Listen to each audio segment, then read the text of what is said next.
viento. Agua. Sol.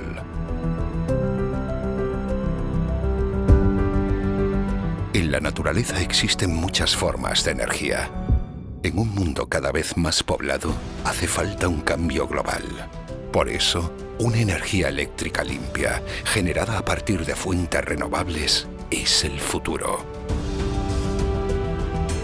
En Iberapa, somos expertos en proporcionar soluciones energéticas sostenibles para las principales tecnologías renovables.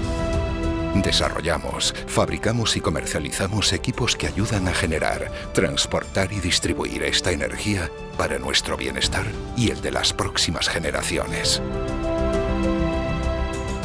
Desde interruptores inteligentes que detectan fallos en el sistema a seccionadores, fusibles y pararrayos que aíslan y protegen a los operadores. Los equipos que fabricamos en Iberapa están presentes en las fases claves del suministro de energía eléctrica e intervienen en la calidad del servicio que recibimos. Los activos más importantes que fabricamos son los centros de transformación y sus celdas de protección y control, desde donde la energía se transforma a la red de baja tensión y llega hasta los hogares, industrias y ciudades. En Iberapa aportamos soluciones orientadas a la seguridad de las personas. Trabajamos para compañías eléctricas de generación eólica y fotovoltaica con conexión a la red. Esta amplia gama de productos es posible gracias a nuestros clientes y a un equipo comprometido con la energía del futuro. Nuestra sede social, en Valencia, forma parte de un grupo empresarial familiar con 3 centros productivos en España.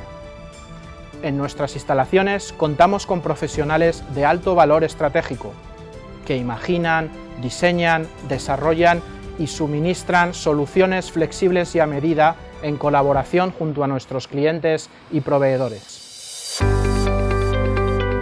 Iberapa es una empresa sostenible de referencia en el sector, donde apostamos por la mejora de la seguridad y la calidad en la distribución eléctrica para las personas e instalaciones.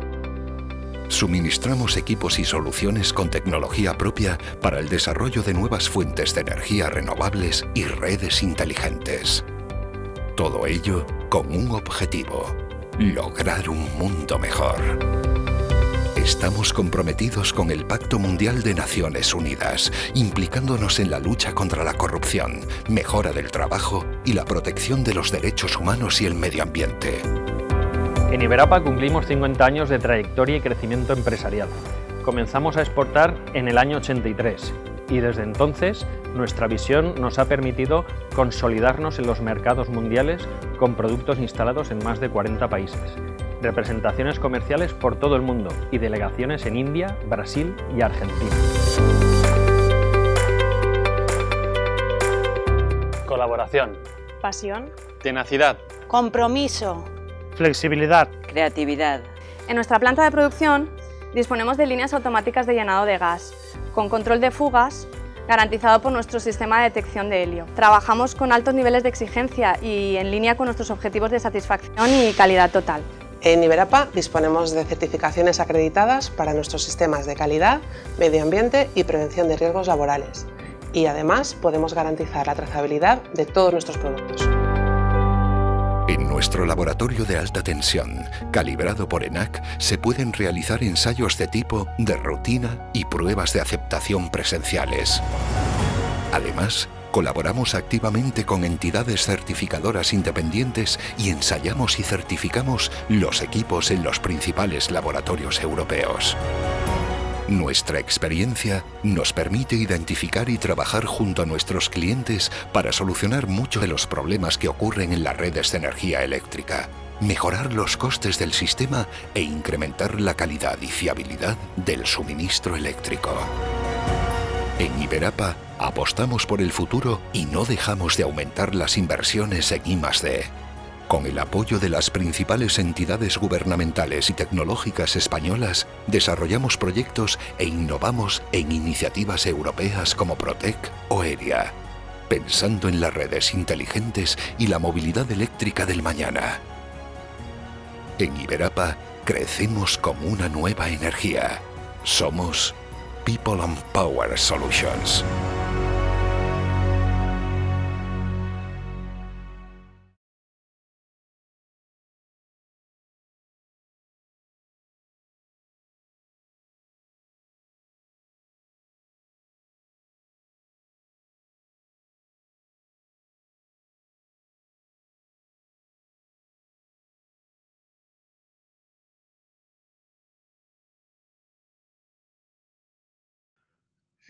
Juan Manuel Roa, quien nos va a deleitar con la presentación. Por ahí demora en enganchar el micrófono, Juan, no te preocupes por eso. Tenés, se ve que está entrando, ahí está, ahí entra. Ahí está. Sí. Bueno, buenas tardes, buenas noches a todos. No sé si voy a deleitar o no, pero voy a tratar de hacerlo lo más breve posible. Es para ponerle onda, nada más. Por el horario, y por el horario mismo les agradezco a todos que nos brinden esta posibilidad de poder llegar a ustedes y de prestarnos este tiempo para poder dar esta charla. Dicho esto, bueno, paso a presentarme. Me llamo Juan Manuel Roa, pertenezco a Iberapa, Argentina. La experiencia es que he estado de los dos lados de este tipo de instalaciones. He trabajado, salí del colegio de SEGWA y después también trabajé en SEGWA y en Edenor. Y después estuve de este lado de los que son fabricantes de equipamientos de media tensión. Bueno, voy a empezar a compartir. ¿La presentación? Dale. Sí, voy a empezar a compartir la presentación. Un segundito. Pues esta plataforma es nueva. Hoy me estuvo enseñando Alfredo. Bien, vas a salir bueno de acá. Así que, bueno, ahora comparto. Yo te aviso, ahí se está empezando a ver. Perfecto. El primer slide es simplemente de presentación de logo. Dame un segundito, Juan. Sí. Ya todos más o menos conocen la mecánica. Cualquier duda que vaya surgiendo la van poniendo acá en el chat. Yo, si amerita, lo interrumpo, Juan. Si no, las dejamos para responder hacia el final, ¿sí? Y si bien la mayoría ya ha estado conectado acá, sepan que pueden mover la ventanita donde salimos nosotros dos con nuestras agradables caras. Si se para esa ventana por encima de la presentación, sepan que la pueden desacoplar y ponerla directamente arriba del chat. Así que, listo, Juan, con eso te dejo todo tuyo. Bueno, perfecto. Si querés agrandar la pantalla nuestra, sí, yo estoy con las dos monitores, así que, porque eso lo sabes hacer vos. Sí, dame un Sí, segundo. lo mismo. Bueno, no, pues sí, igual, si se ve. Ahí, perfecto, sí, genial. No, como estaba antes. Lo que pasa es que si pongo la tuya, no, la gente nos va a ver solamente nosotros. Listo, vos sabés mejor cómo manejar la plataforma. Así Dale. que bueno, vamos a ver lo que son equipamientos de media tensión, de celdas de media tensión de distribución secundaria. Acá en este slide podemos ver la aplicación de estos equipos. La aplicación principal es en redes de distribución secundaria, como son las redes de PEC en Córdoba, digamos en 13,2 o en 33 kV. Tenemos equipamiento en 13,2 que es de 24 kV y las de 36 kV que son las que se usan en las redes de 33 kV. Bueno, después hay una aplicación especial que en nuestro país tuvo y tiene bastante auge, que es como las distancias son muy grandes y para no caer en los costos de una aplicación de una típica subestación de 132.13, hay centros de rebaje 33.13 que es de buena aplicación estos equipos. Se colocan celdas secundarias de 33 y de 13 y se puede llegar hasta unos 12,5 MVA en estos centros de rebaje o centros de distribución. Después la otra aplicación, que es la que trajo a la empresa al país, porque la empresa Iberapa tiene 52 años en España, pero tiene 3 aquí en la Argentina, fue el tema de los parques eólicos. Hay más de 5 parques eólicos en la Argentina, todos los que hizo Acciona, con celdas Iberapa, así que hay unas 200 o 200 y pico de celdas, y bueno, esa aplicación, los clientes de esa aplicación pidieron respaldo local, y el respaldo local fue abrir la filial aquí en Argentina, y bueno, entonces empezamos a manejar ese tipo de rubro y queremos aplicar en todos los rubros. También en parques fotovoltaicos, donde tenemos una solución especial con un centro de hormigón. Y pues por último, la aplicación típica en clientes privados de las celdas de media tensión, que son industrias o en infraestructura, le hace barrios cerrados generalmente, o hasta en transporte, ¿no? Bueno, no sé si la mayoría conoce la historia de las celdas de media tensión, pero bueno, hay 4 generaciones. y vale la pena mostrarlas para que uno pueda situarse en qué tipo de tecnología estamos, ¿no? Me tocó convivir con las 4 cuando trabajé en Segway y en Edenor, donde la primera generación son las generaciones de, digamos, de seccionadores bajo carga en aire y de grandes volúmenes de aceite que directamente iban instalados en divisiones de fibrocemento y divisiones de herrería. Este tipo de tecnología no tenía casi ningún tipo de seguridad digamos, y defendía al operador una reja. Así que tanto el corte era en aire o en aceite y la aislación, por supuesto, era en aire. Después, en la década del 60 al 80, más o menos aplicó la segunda generación. La segunda generación fue normalizar un poco la primera, ponerla dentro de una envolvente estandarizada.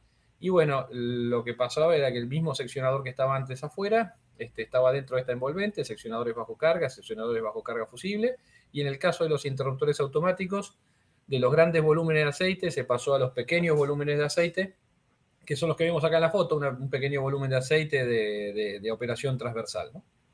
En este caso también la seguridad era bastante endeble porque ninguno de estos equipos era, digamos, a prueba de arco interno.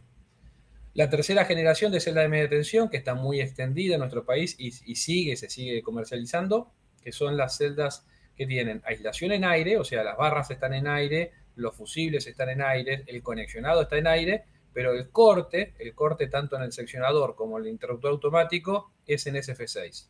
Estas celdas normalmente se les llaman compactas y estas celdas de aislación mixta, o sea, aislación de SF6 y aire, son las de tercera generación, que empezaron a aparecer desde la década del 80 y están presentes hasta el día de hoy. Y la última generación, que es la de que vamos a hablar hoy, que son de celdas GIS.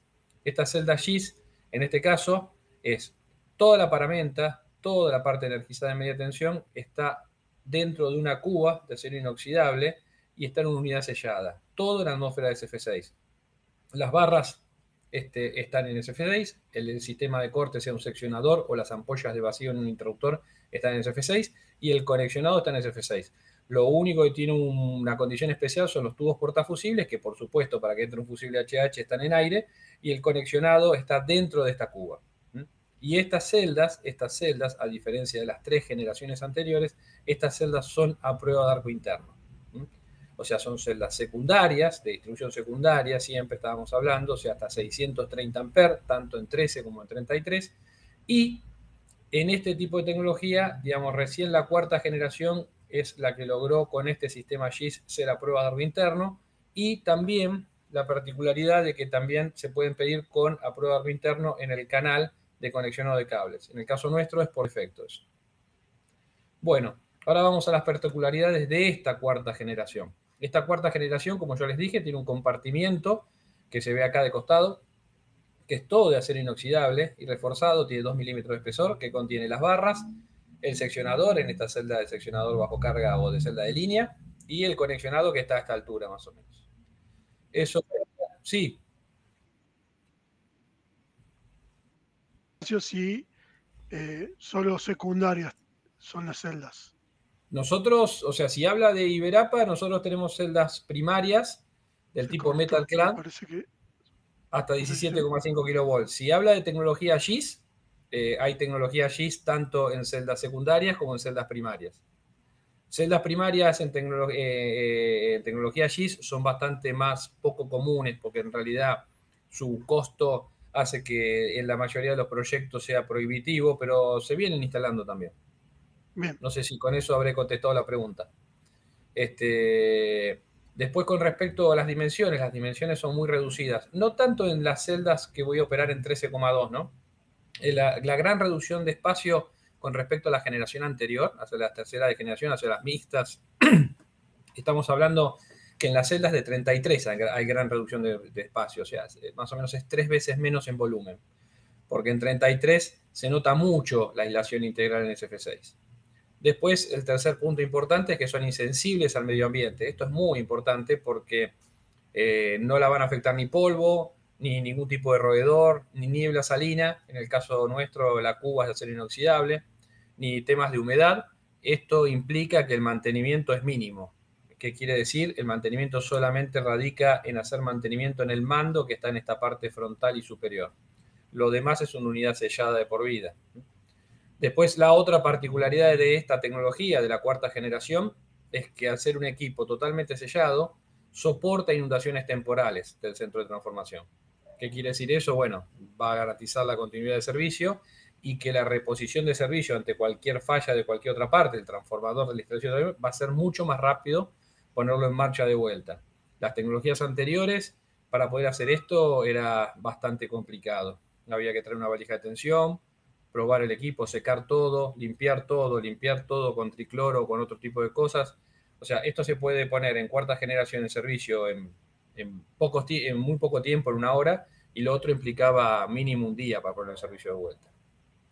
Después, al ser unidad sellada, no tiene partes de acceso con tensión. Eso logra una mayor seguridad ante contactos accidentales de cualquier tipo del operador. Yendo ahora un poquito a la normativa, y espero no ser muy aburrido y lo vamos a tratar de pasar lo más rápido posible, vamos a hablar de la normativa que aplica en este tipo de tableros de media tensión, que es la norma IEC 62271-200. Bueno, lo más importante de lo que habla la norma son de los tipos de compartimiento, de las clases de particiones, de la pérdida de continuidad de servicio, de los ensayos de tipo y de la clasificación de arco interno. Voy a tratar de hacerlo lo más ameno posible y lo más explicativo posible con ejemplos. Bueno, hablando de la parte de compartimiento, su clasificación, habla de 4 tipos: accesible por enclavamiento, accesible a través de un procedimiento, accesible con herramienta y no accesible como nuestra QAGIS o las QAGIS de la cuarta generación de celdas. Nosotros aplicamos en este cuarto punto en el compartimiento que está sometido bajo tensión. Bueno, después voy a dar ejemplo que es cada uno. Accesible por enclavamiento es cuando yo, por ejemplo, tengo que acceder en una celda metalclad y tengo un enclavamiento. Primero tengo que sacar fuera de servicio el interruptor automático, ponerlo a tierra y recién ahí me permite acceder a retirar el interruptor.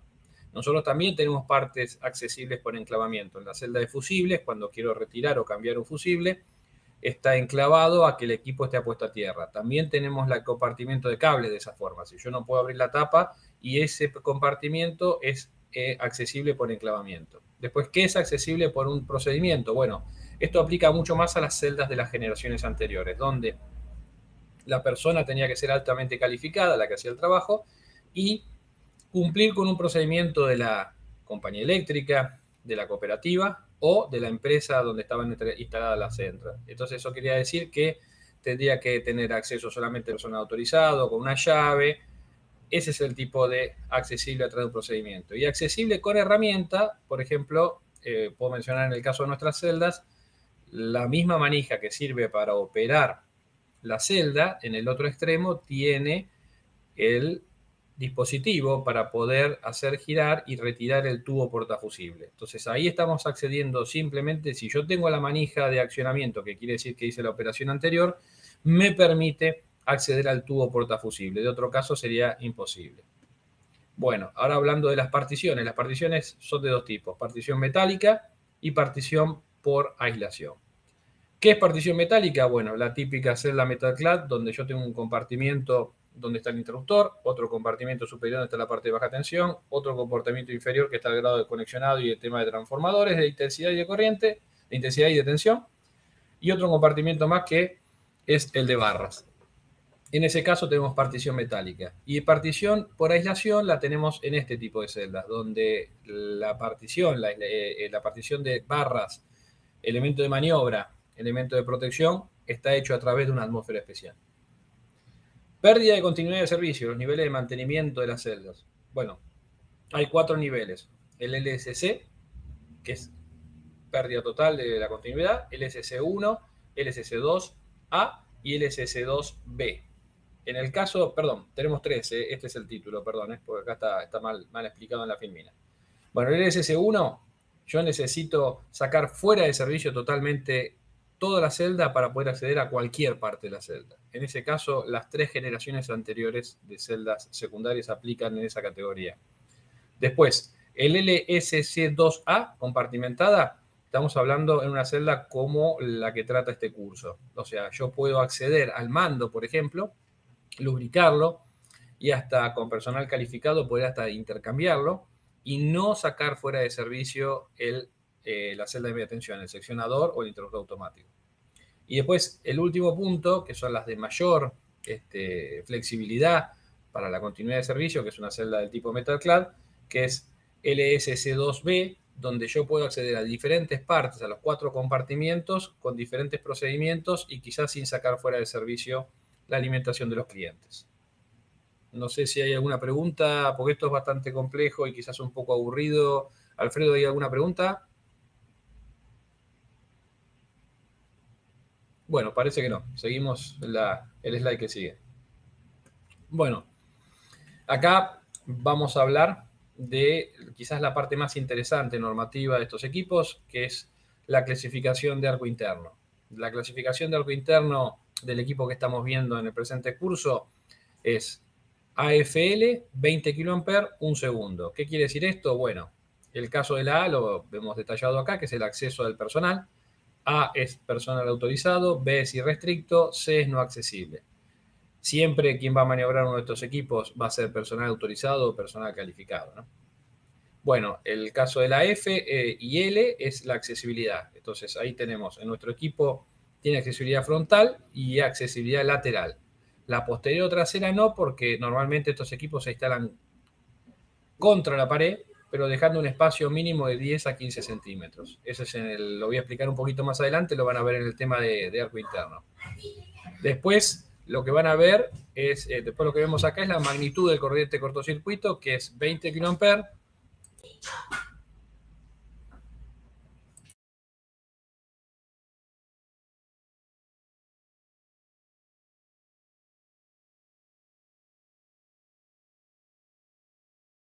Así que es muy difícil tratar de lograr de que no intervenga en las charlas. Así que pasó un segundito por cámara y les pido disculpas. Bueno, después lo que hablamos de 20 kA es la magnitud de la corriente de cortocircuito. Bueno, es 20 kA en el caso nuestro y la duración del arco, que es 1 segundo.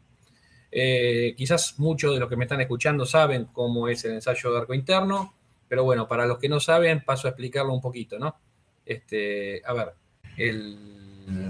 el ensayo tiene 5 criterios para ser aprobado.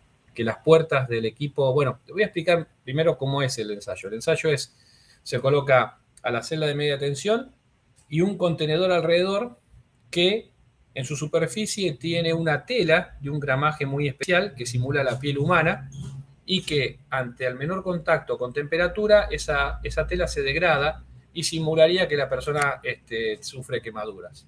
Bueno, entonces...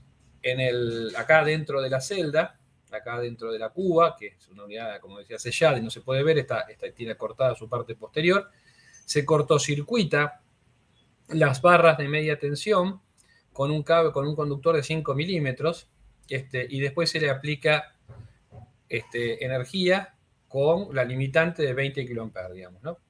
Bueno, por supuesto que este ensayo es destructivo y de vuelta, los 5 criterios que debe tener el equipo para poder ser aceptado, poder pasar este ensayo, luego de la explosión generada por el cortocircuito, es que las puertas deben permanecer normalmente cerradas, no se deben proyectar partes de chapa al exterior. Esto es muy importante porque cambió con la norma anterior de arco interno. Antes normalmente todas las celdas tenían flap, ¿no? Sobre todo las de tercera generación, que aunque no eran arco interno, mostraban que despojaban el cortocircuito a diferentes lugares. O las celdas mismas Metalclad o las celdas de otra tecnología tenían flap superiores o posteriores. Bueno, como siempre había problemas de instalación y no se respetaba las distancias del techo o de la pared posterior, directamente en la norma actual no se permiten flap. Y si hay flap, pueden ser solamente interiores de la celda.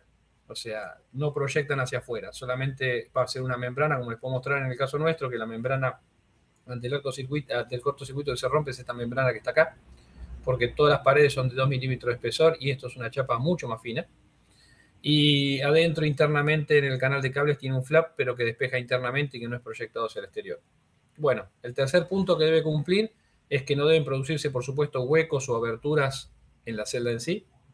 Y después lo que yo le decía, los indicadores o testigos, que es, digamos, la tela esa de ese gramaje tan especial, no debe encenderse ni agujerearse. Y por último, el sistema de puesta a tierra debe permanecer totalmente efectivo. No sé si hay alguna pregunta, Alfredo, sobre esto.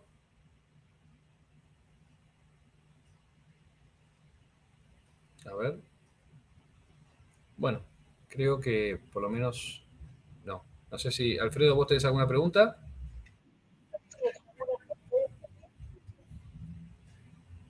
¿Estás escuchando? Sí, te escucho, decime.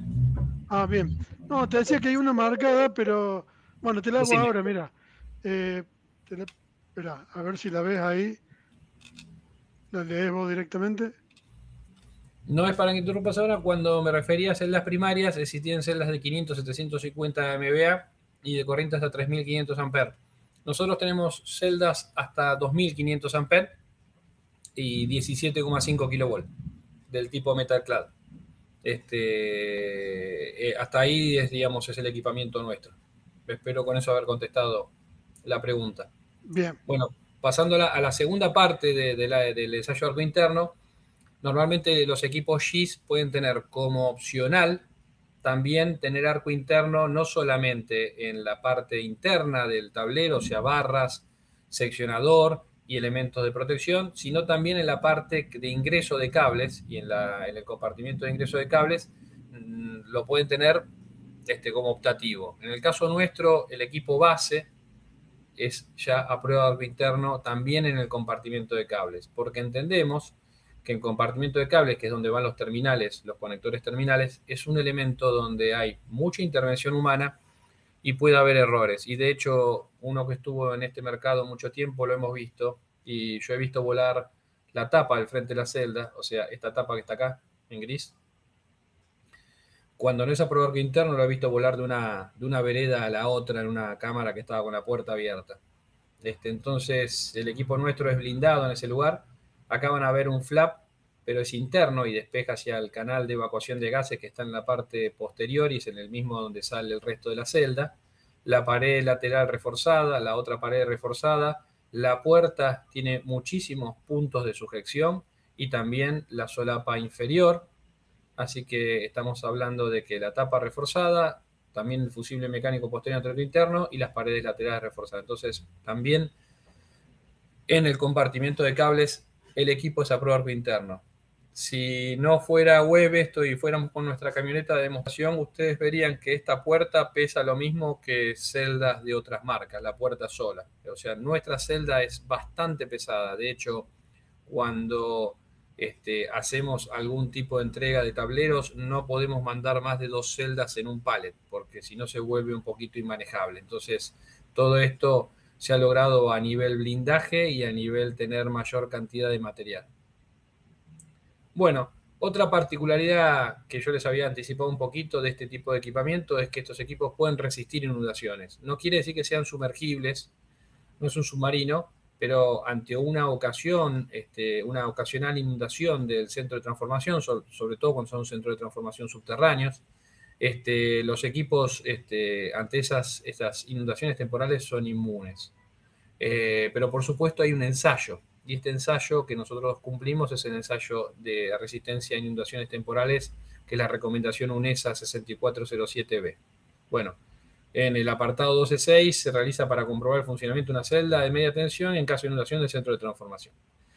Bueno, en España le llaman riadas, acá le llamamos cuando llueve mucho sudestada en el caso de Buenos Aires, y también en el caso de Córdoba les pasa cuando hay grandes lluvias y los ríos tienen grandes caudales temporales y rápidamente suben de nivel, ¿no? Bueno, el ensayo es aprobado satisfactoriamente. Si pasó un periodo de tiempo el mismo, se comprueba la no presencia de agua dentro del tubo portafusibles. ¿Por qué esto? Porque el tubo portafusibles es el elemento más sensible. La cuba es prácticamente imposible que le entre agua porque la cuba está sellada de por vida, tiene una garantía de 30 años de ese sello y es de 2 milímetros de espesor, ¿no?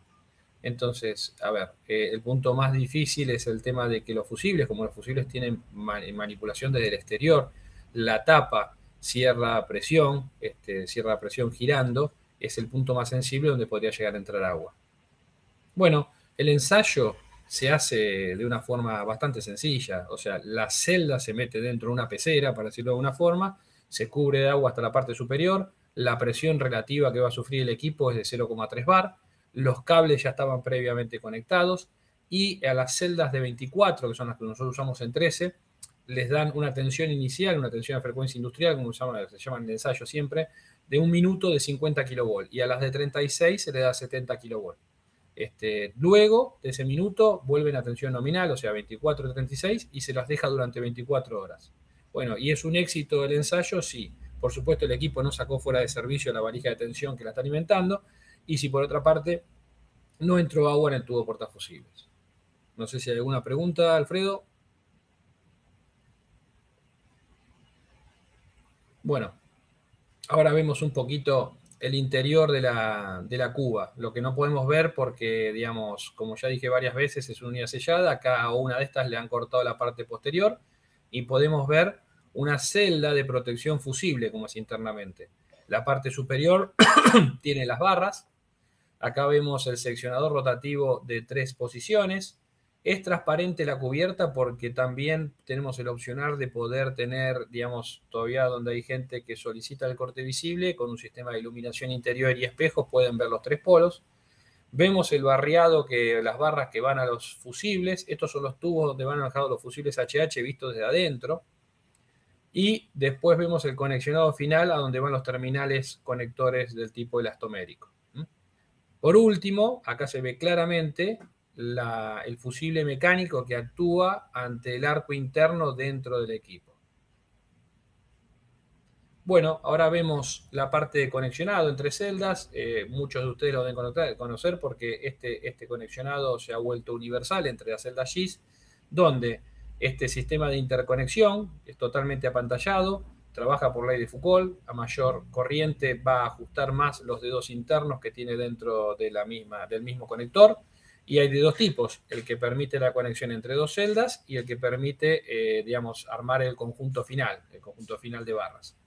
Hay un equipo más, que después si me da un segundito se lo voy a mostrar, que permite evitar quizás una celda de medición, donde nosotros tenemos un conjunto aquí, que es un divisor resistivo de tensión. Entonces, tomando tensión de ahí, de toroidales en la salida de la carga, quizás podemos resolver un problema de espacio y evitar una celda de medición. Ese equipo igual, divisor resistivo, que tardó mucho en desarrollar porque es muy difícil hacerlo, logró que tuviera clase 1. Entonces no es una medición de facturación, sino normalmente es una medición de contraste donde el cliente quiere comparar lo que consume contra lo que le cobra IPEC en Córdoba, digamos. Bueno, este conjunto elastomérico también es muy importante, que esta parte negra que ustedes ven acá, la parte esta es de aislación principal, pero esta parte negra es de semiconductora, entonces por ende es de control de campo, y esa parte va con un anillo y va puesta a tierra, como se ve aquí, quizás este es un conjunto final, va puesto a tierra en la parte superior de la celda. Bueno, ahora vamos un poquito a la parte de accesorios. Hay un accesorio que para mí me parece muy importante, que es el manómetro. Después también hay como accesorio el presostato, y después están los accesorios de los indicadores de tensión. Bueno, ¿por qué digo que el manómetro es muy importante? En nuestra celda y en la mayoría de las celdas GIS, el manómetro es de serie. En las celdas anteriores no tenían manómetro. Y el que les habla realmente tuvo un accidente en media tensión cuando trabajaba en Edenor.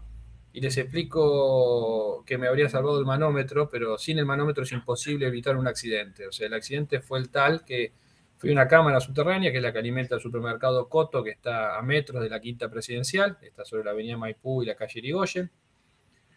Por suerte le pedí al cliente que quitara toda la carga y procedí a abrir una celda de fusible. ¿Qué pasa en las celdas de fusible de tercera generación? Si alguno la manipuló, sabe que cambiar un fusible, están los 3 fusibles en forma vertical, uno atrás del otro. Primero están mal puestos porque cuando me tocó viajar a Alemania, los fusibles HH los diseñaron para ir horizontales. En los submarinos alemanes eran para ir en forma horizontal, porque disipa temperatura en forma pareja.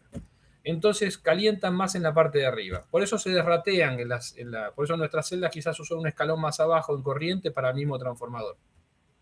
Se derratean. Yo ponía un fusible de 63 para un transformador de 500 en Edenor, y ahora uso un fusible de 50. ¿Qué pasa? El primer fusible es fácil de sacar en esa celda. El segundo fusible ya es un poco más difícil. Y el tercer fusible ya no es para gorditos como yo y es más complicado y hay que hacer medio un fakir y meterse en la celda y cosas así. Entonces, ¿qué hace? Uno hace fuerza mal, tira el fusible y toda la fuerza termina estando en los bornes del fusible de arriba y abajo. El de arriba entra en la cuba que es de resina epoxi, es de cobre, entonces hay un O-ring en ese lugar. Ese O-ring es el que sufre y si se rompe, que fue el caso de lo que pasó a mí, el gas SF6, que es más pesado que el aire, se va. Queda solamente una pequeña cantidad de gas remanente que, estando cerrado el equipo, sigue funcionando, muchachos. Así que puede estar sin gas y sigue funcionando. Y el que les habla cometió el percance de abrirlo, pero no tiene capacidad de corte. Entonces me reventó en la cara. Pero como no tenía manómetro, yo no tenía forma de ver de que el equipo había perdido presión. Por eso este accesorio, que en el caso nuestro no es un accesorio, sino que va de base, siempre está presente en el frente de la celda. Y antes de hacer cualquier operación, si a alguno de ustedes le toca hacer una operación, el manómetro tiene que estar en verde. Si no está en verde, no se opera.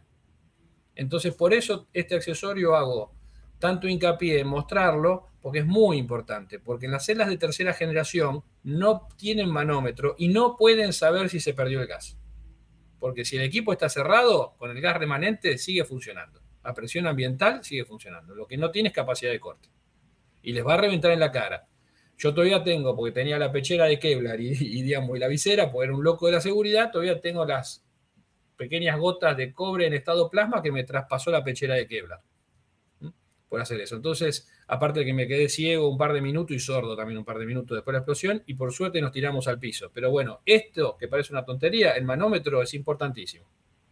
Si les toca operar una celda. Después el presostato lo que tiene es que si hay un problema acá y va rojo, tenemos el accesorio del presostato que les puede mandar una alarma. Un contacto, un normal cerrado, un normal abierto, lo que necesiten, que les va a dar un contacto de que hay un problema de presión en el equipo. Y después, por último, bueno, también son importantes, y esto es de serie, el indicador de presencia de tensión, son LED, digamos, y esto también es extraíble, y en el caso de que ustedes tengan duda que funcione, o si falta, pueden probar con el tester tensión directamente en bornes. También pueden buscar paralelo entre dos celdas, ¿no? Porque si les marca 0 van a poder buscar paralelo sin necesidad de, como en las celdas antiguas, de tener que buscar con un busca paralelo CATU. Y por último, también tenemos el accesorio que permite que sea también, aparte de luminoso, acústico, que lo piden algunas distribuidoras. Bueno, vuelvo a despedirme de lo importante de esta filmina que tiene el tema del manómetro. Bueno, lo último que vemos con respecto a las partes de las celdas es el mando. El mando, en el caso nuestro, a diferencia de otras cosas que hay en el mercado, es todavía totalmente metálico. No se ahorró en colocar partes plásticas. Y esto implica que quizás no tanto en Córdoba, pero sobre todo en la Patagonia y cerca de la cordillera, donde hay altísima cantidad de polvo, altísima cantidad de arena, o como le quieran decir, los mandos con partes plásticas se traban. Y este equipo con WD-40 y accionándolo es totalmente diferente porque todavía comparte y tiene todas las partes metálicas. A ver, ahora vamos un poquito a ver rápidamente los tipos de celda. Los tipos de celda en media tensión normalmente son 6. No hay más que esto, es muy sencillo, es fácilmente componible. Hay algunas celdas especiales. En la tecnología GIS se redujo, no hay diferentes tipos de interruptores. Si yo tengo medición, no tengo medición, digamos. O sea, acá es todo mucho más sencillo. Tengo las dos celdas que tienen un colorcito un poquito más claro, y esto se hace a propósito, y a veces no queda bien en el frente de las celdas nuestras, pero se hace a propósito, son las celdas de remonte, que es un poquito más claro, y la de medición, porque esta celda es de acometida de cables a barra, y esta celda es de medición convencional, quiere decir que estas dos celdas son de una aislación en aire, aunque en esta es solamente cable, y en esta es porque las compañías lo siguen pidiendo de esta forma. Después, si me queda un segundito, les voy a mostrar otra forma de medir, que es la que les decía, esa medición de contraste, ahora sin celda de medición. Bueno, y después las celdas GIS, que son la celda de seccionador bajo carga o celda de línea, la celda de fusible, la celda de interruptor automático, donde aparte de ser aislada en SF6, el corte es en vacío, y la celda de seccionador de barras o de paralelo de barras. Y como les dije antes, celda de medición y celda de remonte. La celda de línea es solamente un seccionador bajo carga y tiene como operación tener una división red en anillo, normalmente. Después la celda de protección fusible es la que normalmente se usa para proteger un transformador hasta de 1600 kVA. Acá podemos ver lo que les hablaba del compartimiento de fusible. Acá adentro van fusibles HH o HHC, que son los de bajas pérdidas, pero HH pueden llevar normalmente, que es lo que usan siempre. HHC es cuando normalmente alguien se mandó un problema que se excedió en la capacidad del transformador. Pasó los 1600 kVA y trata de reducir pérdidas y colocar un transformador más grande, quizá de 2 megas por el fusible, pero es algo medio tirado de los pelos.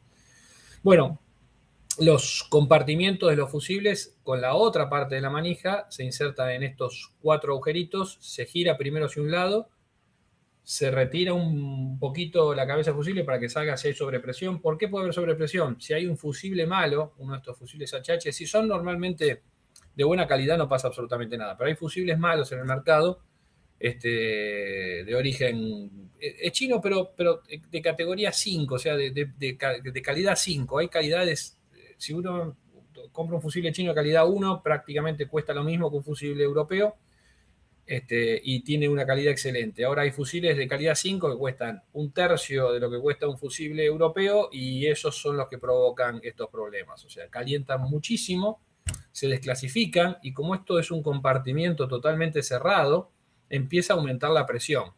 Entonces, en esta cabeza que se ve del tubo portafusible hay una válvula de sobrepresión que puede llegar a disparar la timonería de la celda. Entonces ustedes pueden encontrar que a veces se le disparó la celda de fusible, se quedaron sin luz, sacan el fusible y el percutor no está disparado. ¿Esto qué implica? El fusible es de mala calidad, está calentando. Y la celda les está avisando para que después ese fusible no explote y pierdan una celda de media tensión, que es mucho más caro que un fusible. Entonces les explico esto porque por ahí a alguno le pasó o por ahí no lo conocen, y siempre viene bien el recordatorio.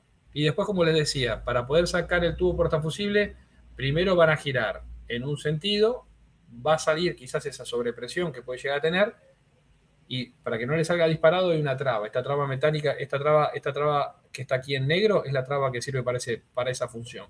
Y después, cuando ya quizás, si tiene liberosa sobrepresión, se gira en el otro sentido y ahí recién se retira el fusible.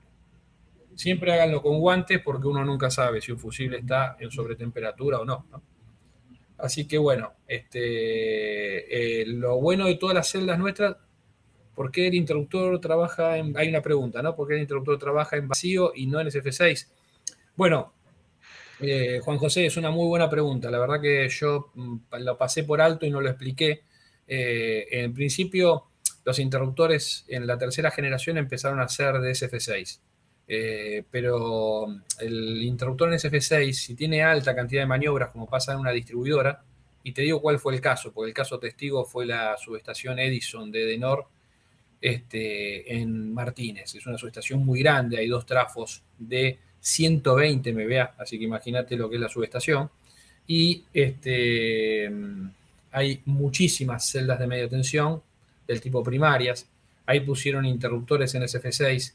Y el alto, la cantidad de maniobras es tan grande y ahí realmente fueron exigidos como corresponde, ¿no? Cerca de la endurancia del equipo. Bueno, a la mitad de la endurancia del equipo habían generado tanta polución de carbono en el momento de interrumpir el arco que los interruptores se rompían.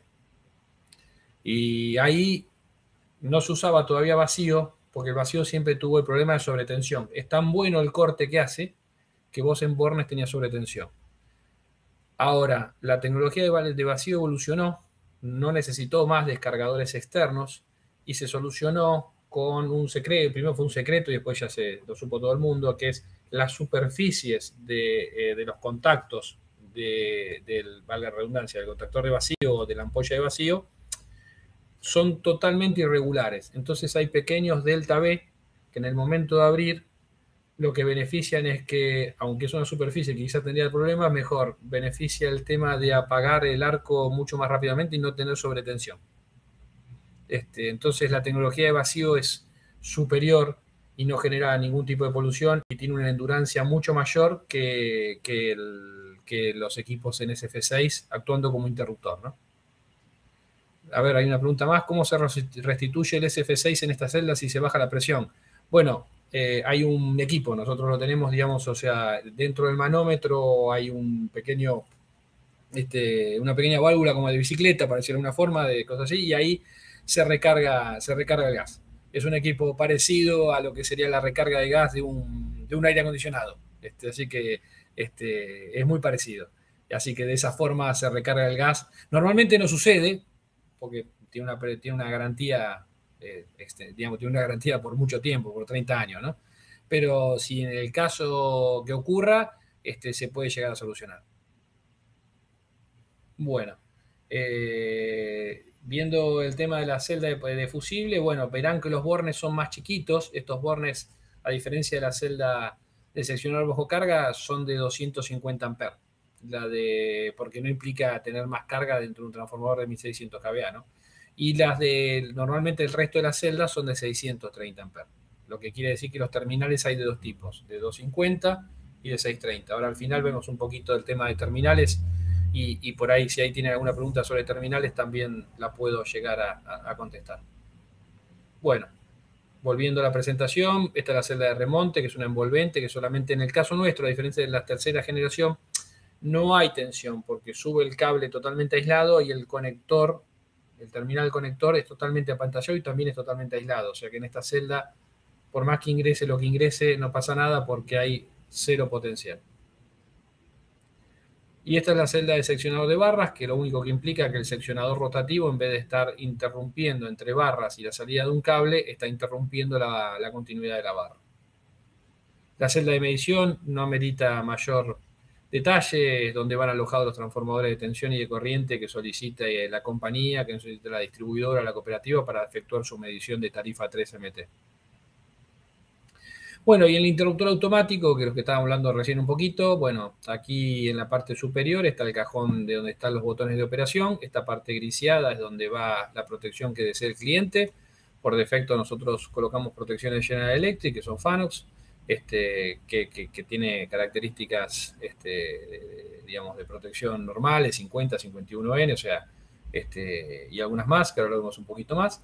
Y este equipo tiene un seccionador bajo carga, que es el que pide la norma, aguas arriba del interruptor, para que haya corte, porque normalmente los interruptores no son considerados de vacío como si fuera un corte efectivo. Tiene el seccionador bajo carga, los dos pueden ser puestos a tierra, tiene detector capacitivo de tensión en la salida de cables y trabaja con un doble sistema de aislación. Tiene la aislación en SF6 y también tiene el sistema de corte en vacío que está dentro de la cuba SF6. Acá lo vemos de frente, podemos ver más claramente dónde va la protección, dónde está el eje de accionamiento del seccionador y los botones de operación del interruptor en sí. Yendo un poquito a la protección, esta es la protección de serie que tiene el interruptor, pero vuelvo a repetir, se coloca la protección también que desee el cliente, digamos, ¿no? En función de las necesidades que tenga. Bueno, pueden ver las funciones básicas que tiene la protección, son 50, 51, 51P, 50N, G, 51, 51N y 49T. Esto, digamos, puede ser de alimentación auxiliar y también tenemos autoalimentadas y, digamos, tiene un registro muy grande de 200 eventos, se puede programar directamente con cualquier computadora, el programa es gratuito y lo hacen con un cable convencional USB y hasta tiene algunas compuertas lógicas para poder hacer alguna lógica de disparo de algunas otras cosas. Bueno, quizás esto es lo último, vamos viendo, después vemos un poquito los terminales. Pero bueno, cuando hablamos de redes inteligentes, siempre hablamos de telecontrol y de telemedición. Casi siempre aplicados en anillos. En esos anillos normalmente hay lo que se llama RMU, que es Ring Man Unit, que es dos celdas de línea, o sea, dos seccionadores bajo carga y una celda de protección fusible para el transformador. Y bueno, para estos casos nosotros tenemos un equipo dedicado. Dice Iberdrola porque es una de las más grandes compañías de España, digamos, distribuidora de electricidad. Y este equipo fue dedicado para ellos, donde las celdas están motorizadas. EPEC ahora pide algo similar, que la motorización sea en 48 volt de continua, digamos, con una tensión de seguridad, y finales de carrera para el posicionamiento. El equipo dedicado, que es un equipo que se alimenta en 220, donde normalmente se le coloca un UPS para que tenga respaldo. Después, esto es el frente del equipo. El frente del equipo permite la operación local remota, por supuesto. El protocolo de comunicación es elegible por el cliente y puede ser IEC 104 o puede ser DNP3. Y después, por supuesto, está la indicación de los interruptores. Y después está el tema de alarmas. El tema de alarmas también se puede hacer telemedición, pero en el tema de alarmas está el tema de sobrecarga, de cortocircuito del transformador, de defecto del cargador de batería, porque estamos hablando que esto siempre está respaldado por un UPS, de exención de presencia de agua, si la cámara del centro de transformación le está ingresando agua, como hablábamos antes del concepto de inundabilidad de estos equipos, y después el sensor también de presencia de fuego y de presencia de personal. No sé si hay alguna pregunta con esto. ¿Cómo se sale de la celda de medición con cable? ¿Tengo que colocar una celda de remonte? No, mira, se puede, esto siempre, José, es una elección, digamos, ¿no? Hay gente que se puede salir directamente con cable desde la celda de medición. A veces hay compañías que pierden una celda de línea, o sea, una de seccionador bajo carga. Hay otras que pierden también colocar una celda de fusible aguas arriba y aguas abajo, es dependiendo de lo que solicite la distribuidora. El equipo nuestro puede hacer cualquiera de estas cosas que te mencioné. Así que, bueno, ahora les hablo un poquito de los conectores terminales, que como le decía antes de empezar la charla, Alfredo todavía sigue diciendo, no, tiene estos terminales nuevos. Bueno, estos terminales SECVA los usaba en 1981 para los tachos de maniobra. No tienen nada de nuevo, digamos. Lo que pasa es que estos terminales son muchísimo más seguros, son muchísimo más resistentes y no son los más económicos, pero la vida útil que tienen es prácticamente mayor a la de las instalaciones donde son utilizados. Así que es un equipo que yo lo he visto trabajar en estos centros tipo pozo, bajo mugre, bajo agua, bajo mierda, digamos, cosas así, y siguen funcionando. Así que en una celda donde está puesto de la forma que ven en la foto de acá, en la foto de la derecha, son eternos si están bien hechos. Si están bien hechos, nosotros también damos un curso de cómo se arman estos terminales. Estos terminales, las personas que los arman son gente especializada, digamos, ¿no? O sea, digamos, uno tiene que ser un electricista de media tensión para armar estos terminales. Tienen una serie de pasos. Cada vez son más fáciles de armar, porque estos que están viendo, nosotros tenemos un convenio con 3M, ya no precisan torquímetro y ya no precisan pinza de dentar. Tienen tornillos de corte por torque en los dos casos. Así que ya con herramientas, sin pinza de dentar y sin torquímetro lo pueden armar. Y por supuesto son todo en frío, ¿no? Así que no hay ninguna herramienta especial. Sí hay kit de herramientas de tipo sacapunta para armar estos terminales que lo que hacen que el trabajo del que va a armar el terminal es una maravilla. Pero si no, se pueden armar con herramientas convencionales. Bueno, son totalmente estandarizados, hay diferentes marcas, nosotros trabajamos particularmente con 3M, pero cualquier equipo, Raiken, Pirelli puede venir, es exactamente lo mismo. Después, lo que están viendo en la izquierda es el terminal de 630 A, y el que están viendo acá más abajo es el terminal de 250 que va en la celda de fusible. En este caso el de 250 es enchufable, en el caso de 630 es atornillable. Lo que pueden ver acá es que pueden efectuar mediciones sin necesidad de retirar el terminal, sino sobre este borne de prueba. Por supuesto, manteniendo las distancias dieléctricas hacia el resto de la celda. Esto se hace con una barra de prueba. Les digo, porque es una tecnología diferente, es una tecnología mucho más moderna. Es la tecnología que se usa afuera, digamos. Los terminales en aire prácticamente afuera ya casi no se usan. Después, todas las partes, como yo siempre les dije, las partes operativas están aisladas, apantalladas y puestas a tierra, ¿no? Todo está puesto a tierra. Este terminal se puede tocar con la mano en servicio, digamos, algo increíble en terminales anteriores donde solamente con no tocarlos uno puede descargar. Si se mete cualquier alimaña es un problema, necesito resistencias calefactoras. O sea, el pago de la resistencia calefactora de un terminal en aire paga la diferencia de precio con este terminal en 3 años. Y estas instalaciones se hacen para durar más de 3 años. Aparte, la resistencia calefactora se quema, lo cual hace que yo tenga otro problema extra más, donde tengo que sacar fuera de servicio, porque yo no puedo acceder al canal de cable sino sacar fuera de servicio en la de tercera generación. Acá no hay, una vez que se pone en marcha, esto nunca más necesita mantenimiento. Así que tiene muchísimos beneficios y por eso nosotros usamos esta tecnología. Bueno, aparte también la otra cosa que se mejoró en este tipo de terminales es que antes había diferentes tipos por sección, varias, había como 4 o 5, eso se redujo a 2 nada más, O sea, en este terminal, por ejemplo, del 630, las secciones son de 25 a 70 y de 95 a 240. Hay una especial de 300, pero hay prácticamente dos tipos de modelos por sección. Y después desapareció el cobre y aluminio del cable porque los bornes de conexión, el terminal de conexión es bimetálico. Entonces, tenemos dos modelos por 630 y dos modelos por 250, que en 250 va de 25 a 95 y de 95 a 150. Así que con 4 modelos, antes eran como 10, con 4 modelos, 10 multiplicado por 2 porque también era cobre o aluminio. Ahora con 4 modelos se cubre casi todo el rango de cables que pueden acceder a las celdas. Creo que lo último nuestro es, bueno, que no solamente somos celdas de media tensión, sino que somos centros de transformación. Centro de transformación hasta mucho más grande que esto que están viendo en imágenes, porque hasta de 2 transformadores, también subterráneos. Y también tenemos equipamiento para líneas aéreas como seccionadores, seccionalizadores y cutout, ¿no? Kearney, ¿no? Como habla todo el mundo. Así que bueno, nosotros con esto terminamos la charla. Espero haber sido entretenido. No sé si hay preguntas ahora que podamos contestar. Y si no, los libero, pobre, para volver con sus familias en este horario, ¿no? En principio la fuimos contestando mientras se hizo. Si hay alguna otra y alguien tiene para escribir ahí, o es más, si quieren les puedo habilitar, a ver si lo puedo hacer ahora, si alguien quiere poner la cara y mostrarse en público, con gusto. Ahí pasamos al modo reunión. Aquel que tenga cámara y micrófono y lo quiera habilitar, queda habilitado para hacerlo. Si quiere hacer una pregunta y no se quiere poner a escribir, lo puede hacer tete a tete.